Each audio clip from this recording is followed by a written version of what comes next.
mencintai Allah belum tentu berlakunya benar, dan belum tentu kehidupannya benar, belum tentu ibadahnya benar. Malah Rasulullah sallallahu alaihi wasallam bersabda, seorang hamba Allah 60 tahun salat, tapi selama 60 tahun tidak diterima salatnya. Ditanya oleh sahabat, ya Rasulullah, bagaimana bisa terjadi seorang 60 tahun tidak diterima salatnya? Kata Rasulullah sallallahu alaihi wasallam, li'annahu la yutimmu ruku'aha wala sujudaha, karena dia tidak berusaha maksimal untuk menyempurnakan rukuknya dan sujudnya. Dan kita lihat kondisi dan keadaan banyak di antara jamaah kita yang kita sayangi dan kita cintai. Banyak di antara jamaah terlalu kuburu selesaikan salatnya, apalagi salat sunnah qabliyah ba'diyah, apalagi duha dan yang lain-lain. Kapan kira-kira saatnya kita bisa menikmati ibadah salat? Jangan sampai kita termasuk dalam ancaman hadis Rasulullah sallallahu alaihi wasallam, 60 tahun tapi tidak diterima oleh Allah Subhanahu wa taala salatnya. Nauzubillah. Mudah-mudahan kita semua menjadi orang-orang yang bisa mendekatkan dirinya kepada Allah karena salat yang khusyuk, salat yang sempurna rukuknya dan sujudnya. Marilah kita sama-sama mempelajari dan masuki kepada amalan-amalan yang bisa membawa kita, bukan hanya kita cinta Allah, tapi Allah Subhanahu wa ta'ala juga mencintai kita semua. Karena mendapatkan kenikmatan dicintai Allah ini sebuah kenikmatan yang cukup istimewa. Banyak orang yang dilalaikan, banyak orang yang tertipu oleh syahwat, hawa nafsu dan dunia. Walaupun dia punya target mencari ridha Allah Subhanahu wa ta'ala dan menjadikan tujuan kehidupannya, qul inna salati wa nusuki wa mahyaya wa mamati lillahi rabbil alamin la syarika lah wa bidzalika umirtu wa ana minal muslimin. Jadi orang-orang yang sudah membaca ayat ini berkali-kali di dalam iftitah salatnya, ternyata dia tidak mendalami arti daripada doa ini. Dia tidak merasakan kekuatan doa ini dan tidak menikmati bagaimana bisa terwujud benar-benar inna salati wa nusuki wa mahyaya wa mamati lillah, semata-mata karena Allah, syukur karena Allah, sabar karena Allah, ikhlas karena Allah, salat karena Allah, bersedekah karena, silaturrahim karena.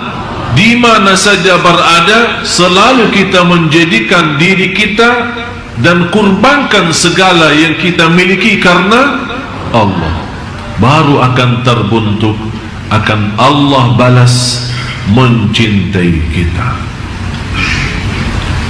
Orang-orang yang dicintai Allah Subhanahu wa ta'ala,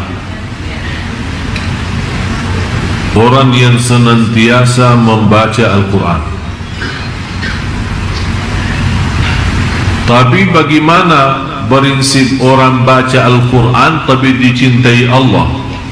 Karena selama ini Bapak Ibu, saya yakin anda semua suka baca Al-Quran. Malah ada yang saya kenal 1 minggu, 2 minggu kurang lebih khatam Al-Quran.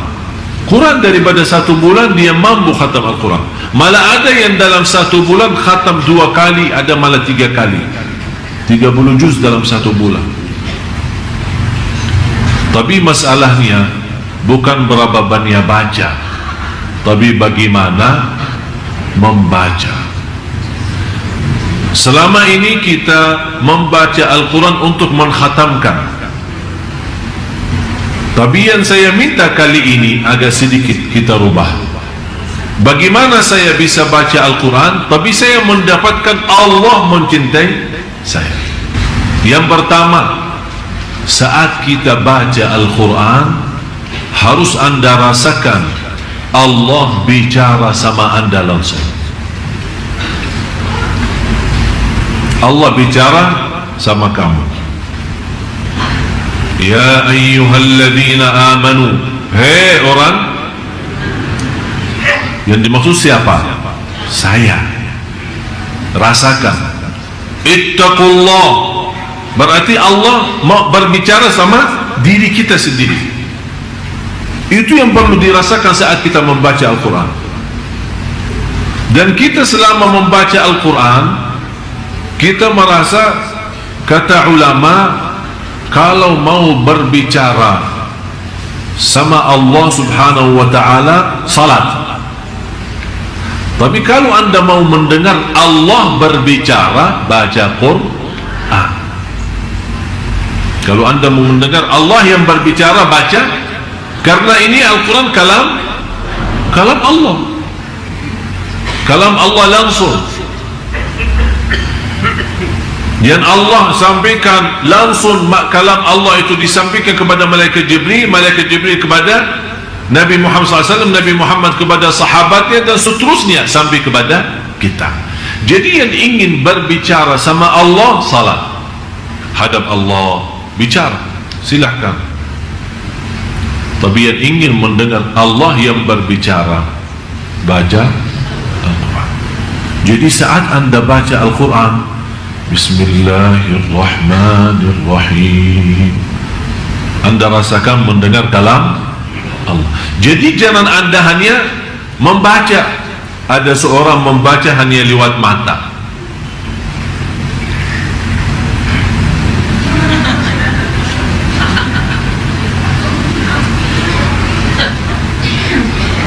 Tidak akan bisa rasa. Kenapa? Apa manfaatnya suara?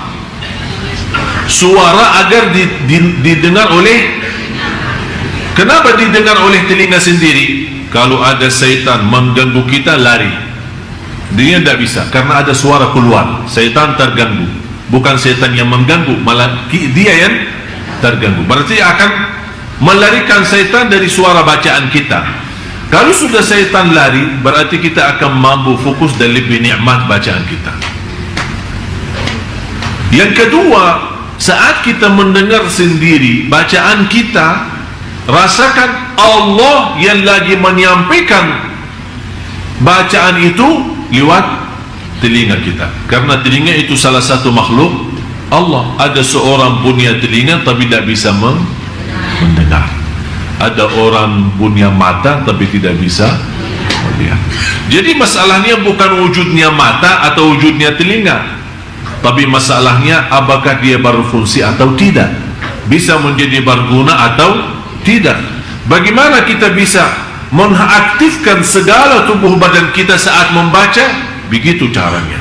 Yang pertama, anda baca karena Allah lagi berbicara. Yang kedua, anda membaca Al-Quran, semua berbicaraan itu yang dimaksud adalah diri kita.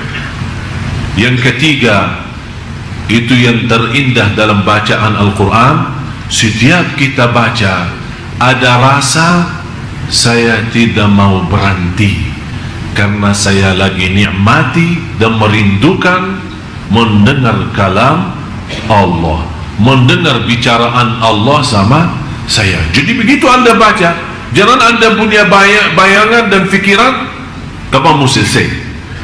Malah justru yang anda harus rasakan, saya tidak mau selesai, saya mau terus lazat, saya mau nikmat, karena Allah lagi bicara sama saya. Sudah faham 3 poin ini? Itu namanya membaca Al-Quran. Dan 3 hal ini baru akan